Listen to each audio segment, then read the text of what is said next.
new Bangladesh because of the student and young people's uprising. বাংলাদেশের জনগণের স্বপ্ন ও আকাঙ্ক্ষা পূরণের জন্য কঠোর পরিশ্রম করছেন বলে জানিয়েছেন প্রধান উপদেষ্টা ডক্টর মোহাম্মদ ইউনূস। তিনি বলেছেন, সরকার ন্যায় বিচার, সমতা, স্বাধীনতা ও মর্যাদা নিশ্চিত করতে এবং সুষ্ঠু, অবাধ ও গ্রহণযোগ্য জাতীয় নির্বাচন আয়োজনের মাধ্যমে একটি শান্তিপূর্ণ গণতান্ত্রিক রূপান্তরের জন্য কাজ করছে। That is why we must come together, not just to discuss problems, but to shape solutions.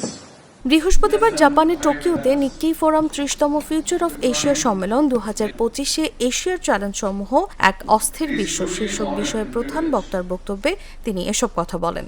To address this gathering of such an inspiring group of global thinkers and decision makers. প্রধান উপদেষ্টা বলেন, বাংলাদেশ ছাত্র জনতার গণ আন্দোলনের মাধ্যমে পরিবর্তনের মধ্য দিয়ে গিয়েছে এবং এর ধারাবাহিকতায় তার সরকার দায়িত্ব নিয়েছে। তিনি বলেন, দেশে নানান চ্যালেঞ্জ থাকা সত্ত্বেও বাংলাদেশ বৈশ্বিক শান্তি ও নিরাপত্তায় অবদান রাখছে, জাতিসংঘের শান্তিরক্ষা মিশনে অংশগ্রহণ করছে। Bangladesh is playing a role in contributing to global peace and security through participation in UN peacekeeping and peace-building missions. মিয়ানমারের নিপীড়নের শিকার লাখ লাখ রোহিঙ্গাকে শুধু মানবিক বিবেচনায় আশ্রয় দিয়েছে।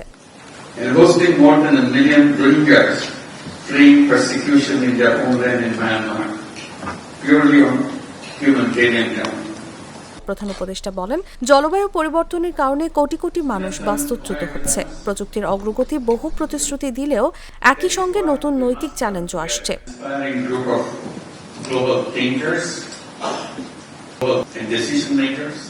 বাণিজ্যিক বিধিনিষেধ বাড়ায় মুক্ত বাণিজ্য ব্যবস্থা হুমকির মুখে পড়ছে।